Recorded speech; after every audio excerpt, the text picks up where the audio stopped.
This is Luke's Dreamworld.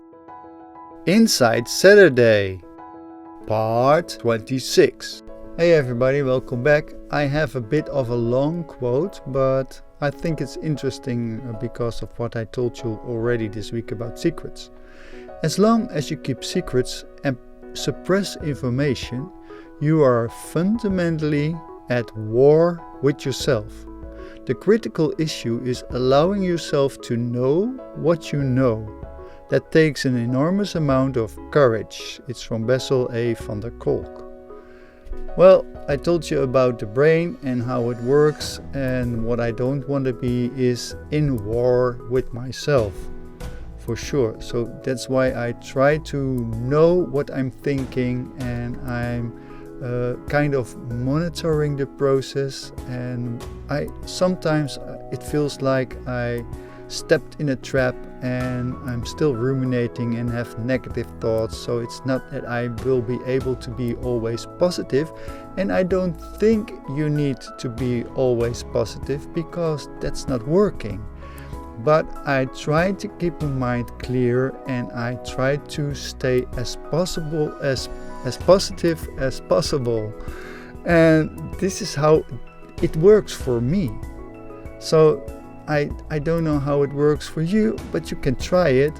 And this is really what works for me. So I'm reading a lot about the brain and about habits as well. And right now I'm reading a book about atomic habits. It's from James Clear. I talked about it already, but I want to tell something about those habits and how you can control them, or maybe what happens when you have those habits. And what James Clear says, that when you have a habit, then that's a kind of an automation in your brain, so you don't have to think that much about what you're doing, and you can take little steps, and that's how you can change your habit for sure. And all those little steps create something, and at the time you see what happens. I give you an example. I told you about my being healthy and try to lose some weight, or more lose some fat, because I had a belly, and it took me about 15 years.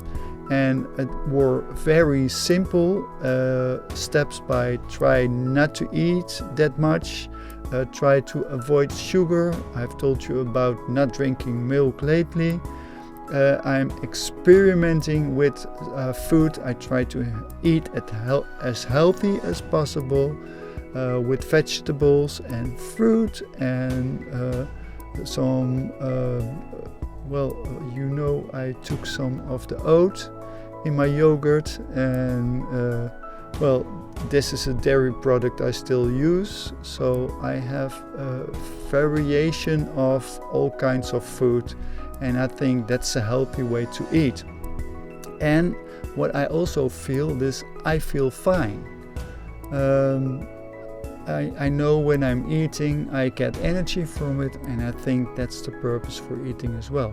So with all those little steps, right now I don't have the big belly anymore, and my shape of my body has improved over the years. It took a real long time, but now I can see the progress that I'm making. The same is the progress I'm making in thinking and doing things, because I am working harder than I ever done before, and I really enjoy it. Maybe that's because I took the challenge of this project to see if I can create my dream life, and I'm still reading about it, and I will keep reading about it because it's very interesting. And it's about learning as well, because you can live your whole life if you want to, and that's what I'm doing. So I learn every day, and I take those little baby steps, and I hope to get somewhere else. It's about a process as well, because they say don't have a goal, but have a process and live your life. And goal setting can be very satisfying, but also very negative, because when you have reached the goals, will you be happy then? or did you accomplish what you wanted? And most of the time then you drop in a kind of a black hole, and you have to put yourself up again.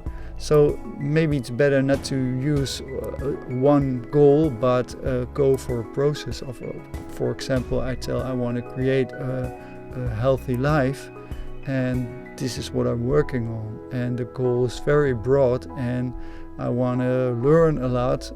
This is not something that I have an end goal. I keep on learning. So this is what works for me, and I hope it can inspire you as well. This was the Inside Saturday. Hope to see you tomorrow on the Relaxed Sunday. See you there. Bye.